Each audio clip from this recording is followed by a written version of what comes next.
tourism, why there's an increasing demand from tourists to visit locations with a troubled past. So this is Gunkanjima in the distance. It looks so eerie and scary, especially in this weather.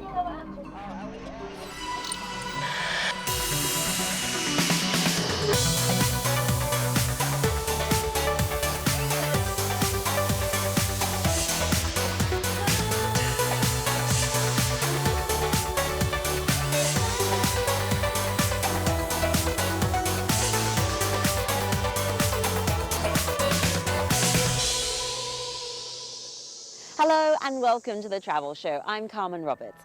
This week I'm in Nagasaki and I've come to visit a long disused coal mine dug beneath an island on Nagasaki Bay that has a dark history. I'll also be meeting the people who aren't too happy. It's now become officially recognized as a tourist attraction. More of that in a moment. But first, here's what else is coming up on this week's show.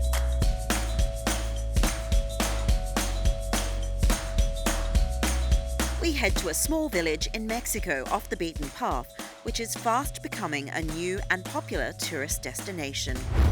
Plus, Michelle Yanachan has your global guide with top tips on the world's best events in 2016, including some of the year's biggest sporting events from Brazil to Greenland to Greece. But first,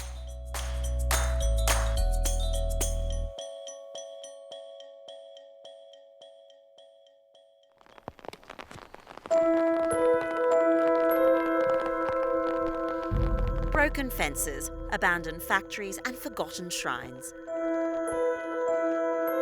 Not your usual tourist attractions, but over recent years places like these have been drawing an increasing number of tourists from around the world.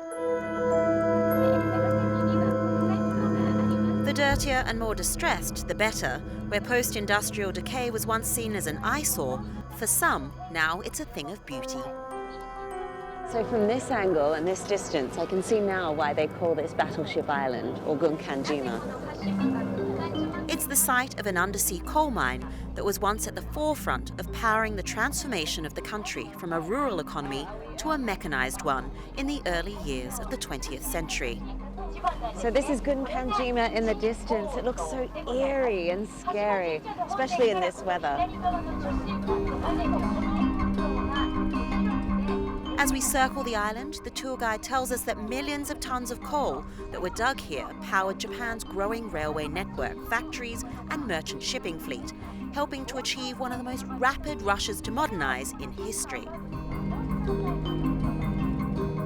And as recognition of its historical importance, Gunkanjima has recently been awarded UNESCO World Heritage status. So this is where the miners entered into the coal mine down here. Yeah, 1,000 meters below was working place. It'd be very claustrophobic. Yeah, and the temperature was 40 degrees Celsius. Hot. And the humidity was 95%.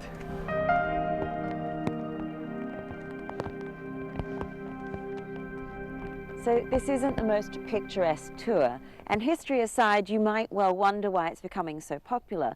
Well, it's all part of a growing trend, or you could say a morbid fascination, with abandoned sites. There's even an unofficial name for it here. It's called Haikyo tourism, or ruins tourism. Roughly 1,500 people are thought to have lived in these apartment blocks. At its peak in the 1960s, the population of the island was around 5,200, giving it a population density of 9 times that of Greater Tokyo at the same time.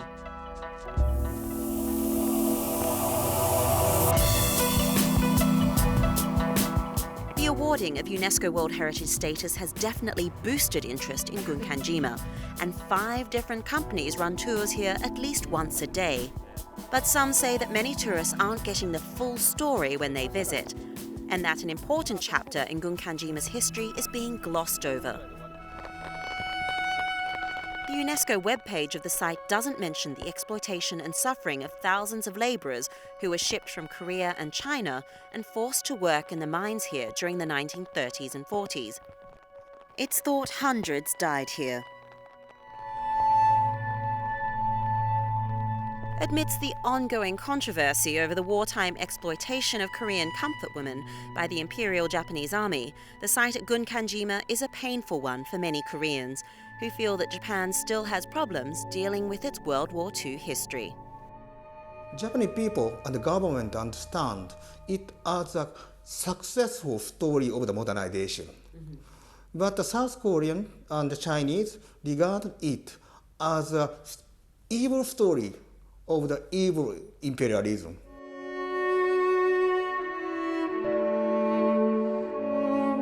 For many Koreans, this island is seen as a symbol of forced labor, and they think to designate it a World Heritage Site violates the dignity of the survivors, as well as the spirit and principles of the UNESCO Convention. Others argue that UNESCO is also about cultural heritage, and that sometimes includes unpalatable historic events. Japanese history has a dark side. Forced labor was a big problem, and many accidents happened on that island. Ordinary Japanese people tend to forget the dark side because tourism is usually fun and leisure. So many people do not think of dark side in tourism place. そして一番向こうここにございます。 At the Gunkanjima Digital Museum in Nagasaki, museum tour guide Minoru Kinoshita grew up on the Shima Island in the 1950s and 60s. 上下関係が He says he'll tell tourists about the forced labor issue, but he won't dwell on it. As a child, he was exposed to other happier sides of life on the island. 唯一私がこの島の生まれ育ちで I am the only Gunkanjima native here at the museum, and people have no idea how we are living. But I can't say I can speak for all the islanders, but I would like to relay to all the people to learn the history of the island. And if Gunkanjima wasn't listed as UNESCO World Heritage, it could have just been abandoned. Last year, at the 11th hour, Japan amended its registration for World Heritage status to acknowledge the history of forced labor, and in turn, South Korea supported the bid. This isn't the only site on the UNESCO list with a history of forced labor, and last year the Japanese government promised to do more to acknowledge darker aspects of the country's past.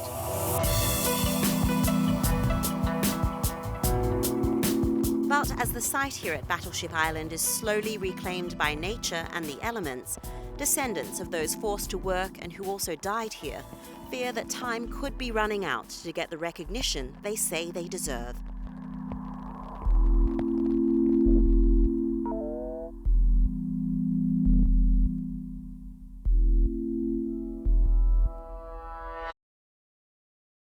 Well, Gunkanjima isn't the only tourist attraction to have a troubled and dark history. Here's the travel show guide of other places around the world that allow tourists in to hopefully learn from the past.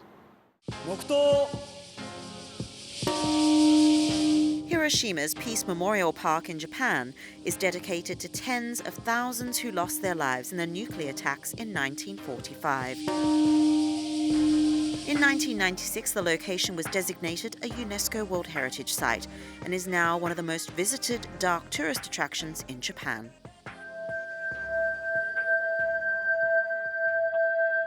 The Nazi concentration camps at Auschwitz in Poland holds a macabre fascination for hundreds of thousands of visitors each year. The site was operated by the Third Reich during World War II. In 1979, it was given UNESCO World Heritage status.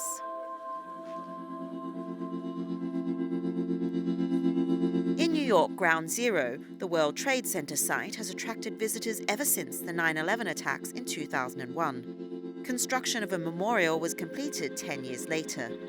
It features a roll call of the lost alongside gaping twin voids fringed by tumbling waters.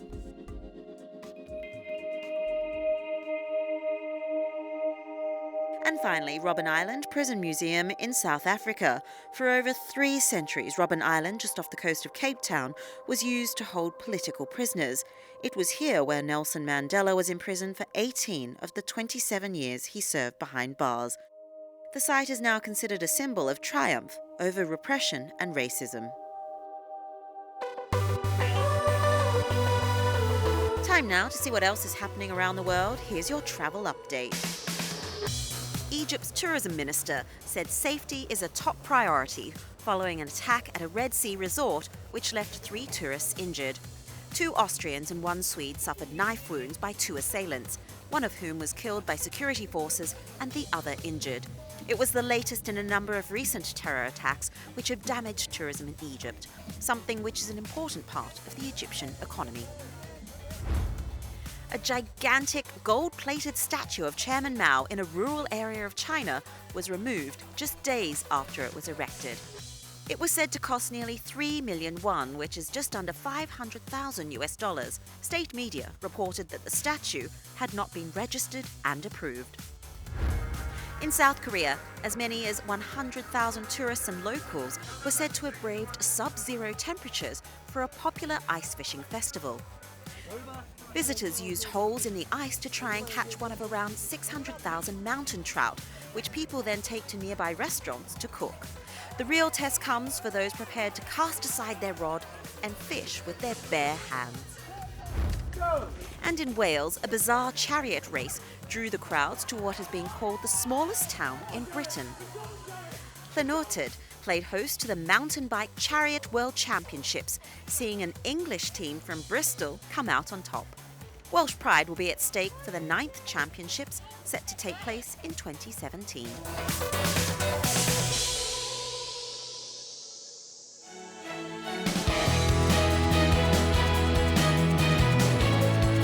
Still to come on the travel show, we head to a tiny village in Mexico, which is bracing itself for an influx of tourists after being voted one of the best holiday destinations in North America. As you can see, they especially love bananas. You've just got to mind your fingers.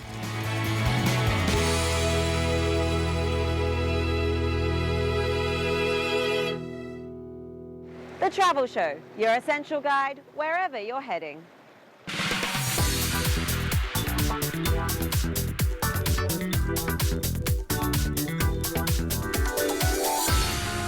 Hello, I'm Michelle Yana-Chan, your global guide with top tips on the world's best events in 2016, including some of the year's biggest sporting events.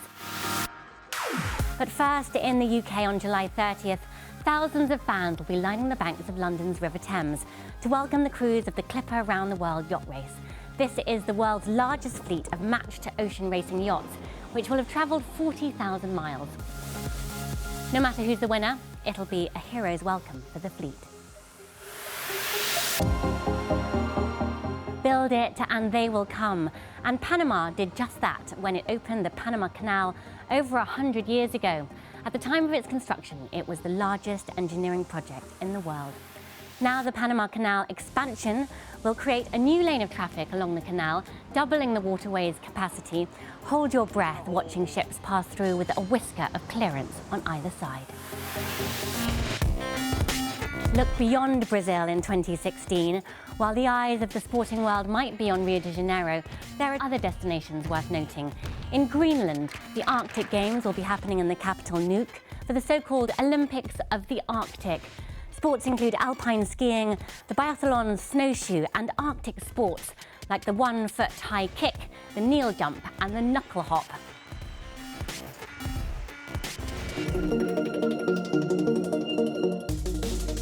In Wyoming, in the USA, it's the 50th anniversary of ski town Jackson Hole, with its excellent snow record and extreme sports pedigree.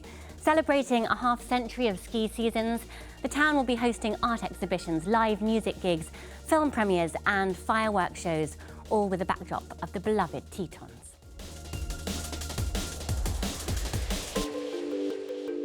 From the slopes to the desert, in the spiritual heart of Australia, Bruce Munro's Field of Light is set to shine, a solar-powered installation that will illuminate an area within sight of Uluru, or Ayers Rock. MUNRO'S installations have previously dazzled spectators in the UK, the US and Mexico. More than 50,000 stems topped by frosted glass spheres will light up as darkness falls. The artwork will stay in place for a year from April 1st. No joke.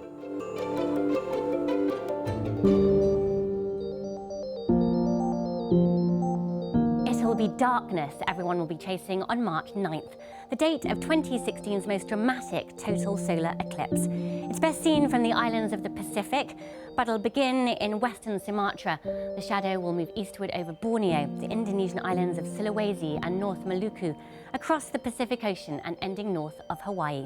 Be warned, it's the rainy season at this time of year in this region, so it could be a washout. There'll also be a partial solar eclipse visible in the wider Southeast Asia region and northeastern Australia. Finally, on a more sombre note, France will be commemorating the Battle of Verdun on May 29th, marking a centenary since one of the bloodiest campaigns of the First World War. The fighting lasted almost a year and cost around 300,000 French and German lives. Also in France next year, a month later on July 1st, there'll be an Anglo-French tribute to mark the Battle of the Somme, another devastating chapter of World War I. A remembrance will be held at the Thiepval Memorial, and thousands are expected to attend. That's my global guide this month. Let me know what's happening in the place where you live or where you love. We're on email and across social media. Until next time, happy traveling.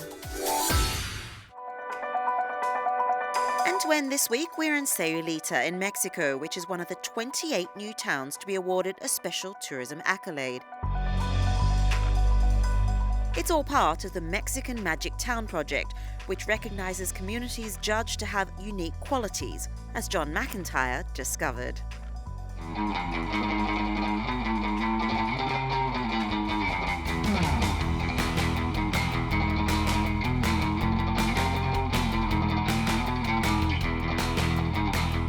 This is Sayulita, a small but much-loved tourist spot on the Pacific coast, especially favoured by the surfing community.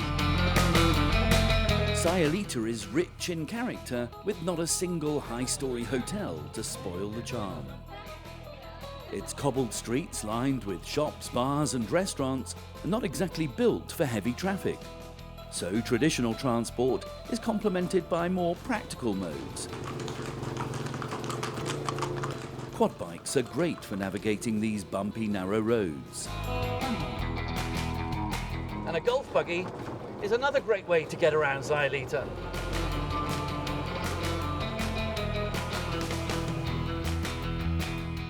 It's a place shrouded by dense green jungle, where the wealthier aficionados enjoy a more exotic seclusion. Surfers have been coming here since the 1960s, giving the place something of an enduring hippie culture. It's especially good for beginners and families. No huge hotels, but some rather strange guests. This huamuchi tree is famous for its resident population of giant green iguanas. They grow to a sizable 2 meters or so on a diet of soft fruits and scraps from the local restaurant. As you can see, they especially love bananas. You've just got to mind your fingers. For these iguanas, the tree is a protected sanctuary, away from the local cats and dogs. Now Sayulita's tourist trade is also being thrown a lifeline. To find out more, I meet Oswaldo Vallejo, a member of the local Magic Town campaign team. He tells me of the 180 Mexican bids, only 28 succeeded. But victory isn't about expanding. We don't need more tourists. But it's not a bad thing. But if we are going to have more people, we need to fix so many things on this town before. Sayulita's share of the pot, 50 million pesos, nearly $3 million, is already being used to fix roads, parking, and ugly overhead cables. The winning towns don't get the cash directly, the program's administered centrally. Also, don't let Sayulita's idyllic appearance lull you into a false sense of security. Being Mexico, there is a degree of petty crime against tourists in this region, though low common sense and basic safety measures should be practiced. Critics of Pueblo Mágico have other concerns. They say they're worried the very Mexican magic that makes these places so special in the first place could be spoiled. Supporters, on the other hand, argue the status brings strong economic benefits and will help put some of Mexico's hidden treasures firmly on the map. One Sayulita treasure not to be missed is the Turtle Rescue Charity, a real hands-on experience.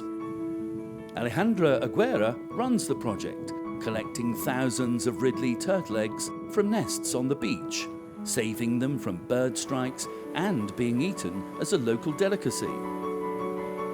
Así también es muy importante trabajar educación ambiental con las personas para hacer conciencia y que se puedan unir, ayudar a salvar a las tortugas. The turtles hatch in a special enclosure. What do you think about this project? Oh, I think it's great that we're helping them survive. Then at dusk, it's the tourists who get to release hundreds of tiny hatchlings. The turtles that survive will one day return to this very beach, a magical event in one of Mexico's newest towns.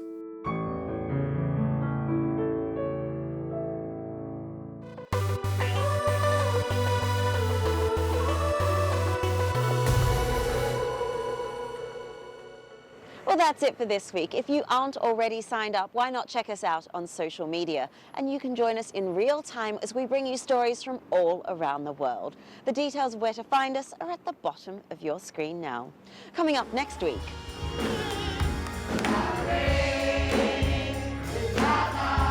We're in New York to find out how tourists are helping Harlem's churches survive as more and more locals are being priced out of the area and congregation numbers start to dwindle. Today, you know, with so many changes in the neighborhood and churches are struggling to maintain their congregation, we welcome visitors to Harlem. Join us for that if you can. But until next time, from me, Carmen Roberts, and the rest of the Travel Show team here in Nagasaki, it's goodbye.